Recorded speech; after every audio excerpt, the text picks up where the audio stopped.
Это местный мотор, установлен на машине, заводится. Холодный пуск потом покажу, чтобы не говорили там, да вот, это на горячую. Ну, ему там особо без разницы.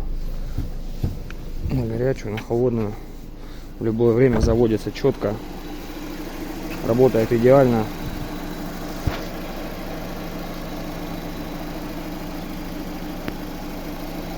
Тихо. Не кипит, не троит. Все в порядке.